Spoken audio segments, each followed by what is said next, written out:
Bonjour à tous, l'équipe AZ Performance va aujourd'hui vous présenter un tuto de démontage, nettoyage et contrôle des pièces du système de démarrage électrique d'un moteur Minarelli vertical. En l'occurrence ici il s'agit d'un booster des années avant 2004, mais sachant que les moteurs des années après 2004 de booster, y compris des Rocket et des Next, sont les mêmes, donc il s'agira du même tuto. A tout de suite. Donc voilà le booster Spirit des années avant 2004 sur lequel nous allons effectuer notre tuto. Pour cela, nous allons commencer par démonter les carénages arrière pour avoir un accès convenable au moteur. La première opération donc sur un booster des années avant 2004 va être donc d'ouvrir le coffre pour ensuite démonter la selle. En l'occurrence, il va s'agir de desserrer les deux écrous qui sont là. Et ensuite, il n'y aura plus qu'à retirer la selle. Il va falloir également retirer donc tout le carénage arrière. Donc pour ce faire, il faut desserrer l'écrou qui est ici, là avec une clé plate de 14. Vous devez également en démonter la vis qui se trouve ici. Ici en l'occurrence c'est une vis à tête cruciforme, mais il peut s'agir d'une vis avec où il faudrait utiliser une clé à pipe ou une clé plate de 10 ou éventuellement une clé à laine de 5. Et cette vis là. Et ensuite, sur la partie, donc là où normalement vous allez reposer vos pieds, vous avez la vis ici, et la même de l'autre côté. Une fois que vous aurez enlevé toutes ces vis là, le carénage sortira sans aucun souci, on aura donc accès un petit peu plus facilement au moteur. Donc c'est ce qu'on va faire, à tout de suite. Donc nous y voilà, nous avons déposé la selle et le carénage arrière sur notre booster. Nous allons maintenant donc pouvoir attaquer la suite des opérations. Donc nous voilà du côté du véhicule qui nous intéresse. Nous allons donc dans un premier temps désormais démonter le carter de transmission, qui est donc en fait ce gros carter noir que l'on voit ici avec le kick. Il va donc falloir desserrer toutes les vis tout le tour, y compris celles qui se trouvent derrière le kick, il ne faut pas oublier, pour ensuite avoir accès au variateur et à l'embrayage. Pour démonter ce carter de kick, vous avez besoin d'une clé à laine de 5, éventuellement d'une petite rallonge pour débloquer les vis.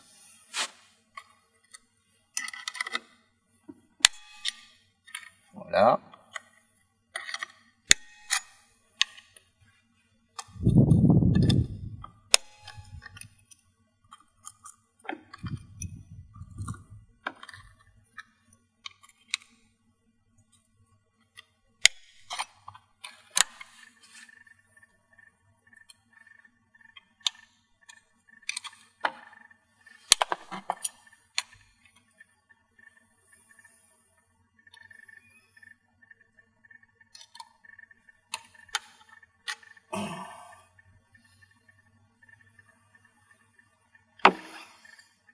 Voilà, il ne faut pas oublier la vis qui est cachée derrière. Pour cela, nous allons démonter la petite vis du bas de caisse pour tirer dessus et avoir accès à celle-ci. Donc on démonte la vis du bas de caisse.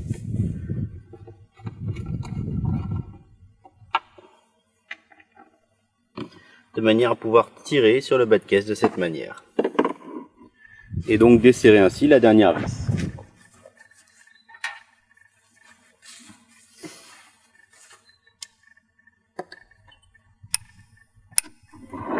Voilà, on va d'ailleurs la retirer en premier.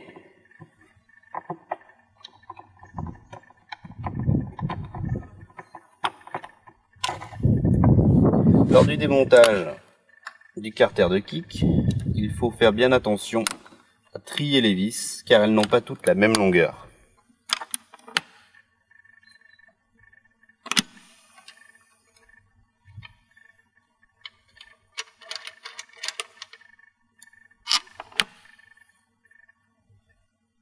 Donc on va les ranger de façon bien précise de manière à s'y retrouver.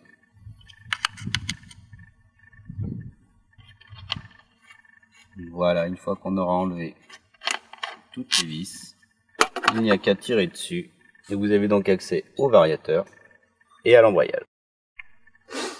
Maintenant que nous avons démonté notre carter de transmission, pour pouvoir démonter le variateur, il va falloir donc mettre en place un bloc piston. Pour mettre en place le bloc piston, il faut enlever l'antiparasite en le tirant vers le haut qui se trouve ici. Et ensuite, il vous faut donc soit une clé à bougie, soit une clé à pipe de 21 comme là, débouchée, c'est-à-dire qu'il y a un trou à travers pour pouvoir desserrer la bougie. Une fois que vous l'avez desserrée avec la clé, vous pouvez la retirer à la main et ensuite mettre le bloc piston.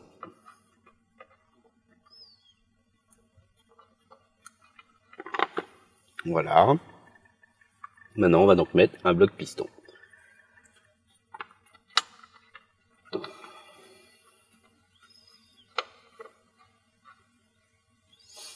Éventuellement, vous pouvez légèrement tourner le variateur à la main si besoin pour pouvoir aider à mettre le bloc piston en place. Une fois que vous l'avez serré, vous le desserrez d'un quart de tour pour qu'il ne bloque pas dans la culasse. Maintenant que vous avez mis votre bloc piston, vous pouvez desserrer le variateur grâce à une clé plate de 17. Attention à ne pas vous blesser, c'est parfois serré très fort et les bords du carter sont assez coupants. Voilà. Une fois que c'est desserré, on fait bien attention, on enlève donc l'écrou dans un premier temps. Ensuite, le rochet de kick dans lequel il y a une rondelle qu'on va laisser dedans. On va remettre également l'écrou en place. Une fois que vous avez enlevé l'écrou et le rocher de kick, vous pouvez enlever l'ajout fixe de variateur. Vous avez donc maintenant accès à votre courroie de variateur. On va détendre cette courroie pour la retirer facilement. Pour la détendre, nous allons comprimer l'embrayage et correcteur de couple en poussant la courroie dans ce sens-là. Vous voyez que tout de suite, on a fait pas mal de place. Une fois que ça c'est fait, on peut donc retirer la petite rondelle qui se trouve devant le canon de variateur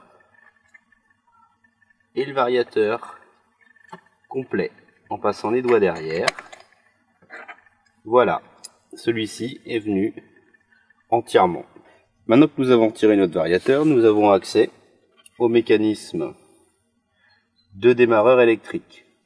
Nous avons ici le pignon avec l'axe de démarreur qui est caché derrière et ici notre embrayage de démarreur. Un embrayage de démarreur, il suffit de le tirer vers vous en le faisant légèrement tourner.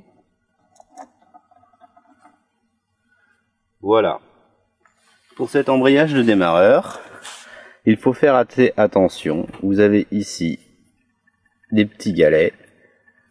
Il y en a 3 tout le tour. Il faut faire attention à ne pas les perdre. Désormais, nous avons accès au mécanisme de démarrage électrique que nous allons retirer à l'aide d'une clé Allen de 5. Voilà.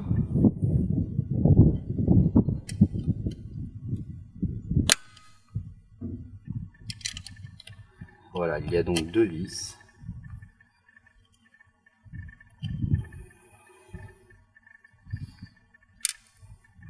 Que l'on va donc retirer. Vous avez donc, ces 2 vis tiennent une petite patte support qui se trouve ici, que l'on retire. Et attention, devant le pignon, vous avez une première rondelle. Ensuite, vous avez le pignon qui vient, ainsi qu'une deuxième rondelle qui est derrière. Maintenant que vous avez enlevé le pignon de démarrage électrique, vous pouvez donc enlever la couronne d'entraînement qui se trouve ici et son roulement qui est là. Voilà, après avoir nettoyé l'ensemble des emplacements où on viendra mettre les pièces suivantes, on va pouvoir donc remonter un roulement d'embrayage de démarreur. On va très légèrement lubrifier, mais avec une huile très fine. On le remet en place. Vous pouvez ensuite remettre une couronne de démarreur neuve ou en bon état. Puis remonter également le mécanisme de démarrage électrique. Donc on va donc remettre notre première rondelle, notre pignon, toutes les pièces ont été nettoyées ou remplacées, la rondelle qui vient ensuite devant. Dans la petite patte de maintien, on peut mettre un petit peu de graisse ou d'huile fine pour lubrifier l'ensemble. Et on peut ensuite remettre les vis de fixation de la patte.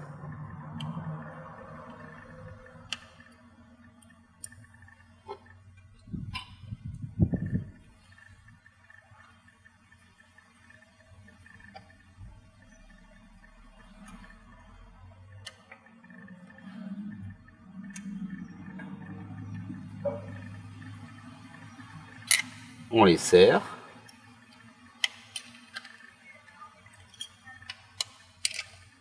Et pour cette partie démarrage électrique, il ne nous reste plus qu'à remonter l'embrayage de démarreur électrique. Pour ceci, je vais vous montrer une petite astuce. On va donc maintenant remettre en place notre embrayage de démarreur sur lequel nous avons mis un petit peu de graisse sur nos 3 petits rouleaux pour les maintenir bien en place. Vous le présentez avec délicatesse et vous le tournez vers la gauche en poussant. Et comme vous pouvez le voir, ça s'est mis en place très très bien. On va donc maintenant pouvoir remonter le variateur devant l'embrayage de démarreur. Maintenant, nous allons remonter notre variateur. On le maintient bien avec la main. On le présente de cette manière. On remet ensuite la petite rondelle qui était en place devant le canon. Vous pouvez repositionner la courroie. Ensuite, on remet en place l'ajout fixe.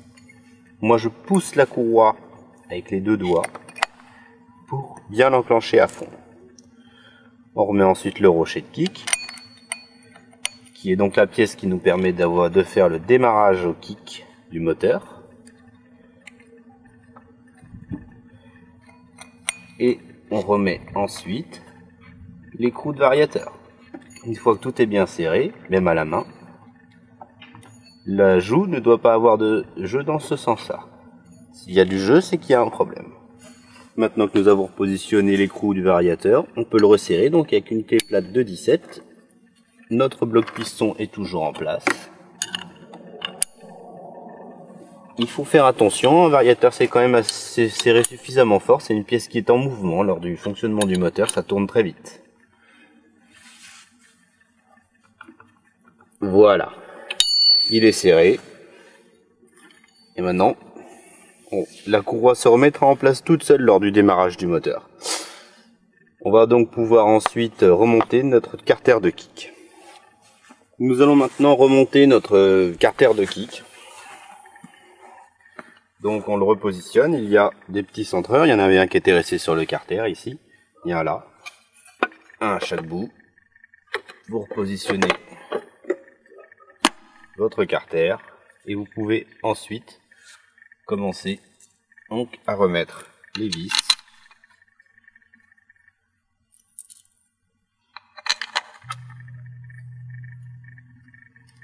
Voilà, on remet en place toutes les vis.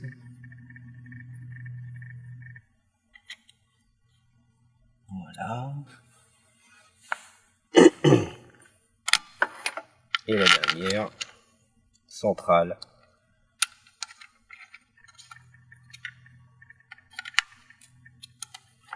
Voilà, on va maintenant donc pouvoir bloquer toutes les vis. Voilà, maintenant on bloque les vis. Et le remontage de notre carter sera terminé.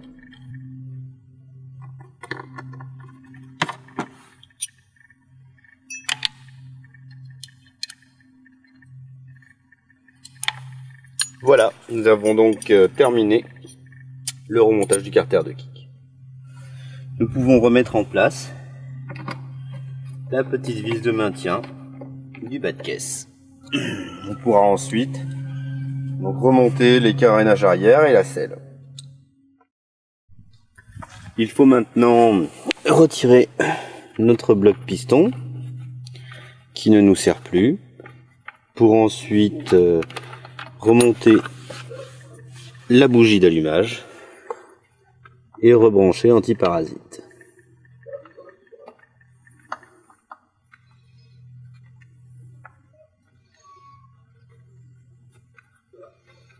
Une fois que celle-ci est serrée à la main, on peut la bloquer avec la clé à bougie, mais nous on utilise une clé à pipe de 21 débouchée. C'est exactement pareil. Et voilà, elle est resserrée. On peut donc maintenant rebrancher notre antiparasite. On peut maintenant donc remonter le carénage arrière du scooter. Il faut donc le présenter comme ceci et venir le fixer devant. On va donc remonter les 4 vis qui vont là et la vis qui maintient le carénage arrière. La vis de maintien du carénage arrière, on remet la rondelle et l'écrou. Voilà, on serre donc notre écrou avec une clé plate de 14, pardon. On remet ensuite les 2 vis de fixation du carénage au niveau du plancher, là où vous mettez vos pieds lorsque vous conduisez.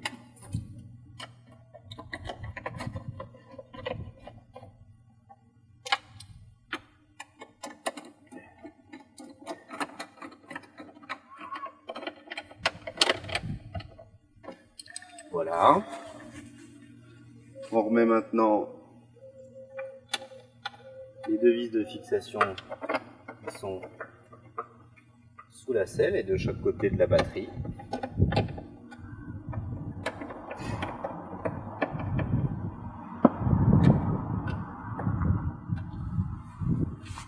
Et maintenant, nous allons remettre en place la selle du véhicule. Voilà.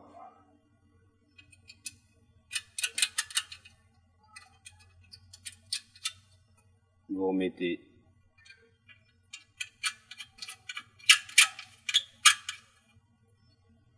les 2 petits écrous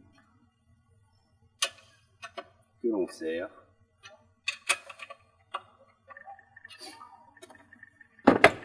Voilà, donc l'opération est terminée. Toute l'équipe AZ Performance vous remercie pour votre attention et d'avoir suivi ce tuto en espérant que ceci vous servira. A bientôt pour un autre tuto.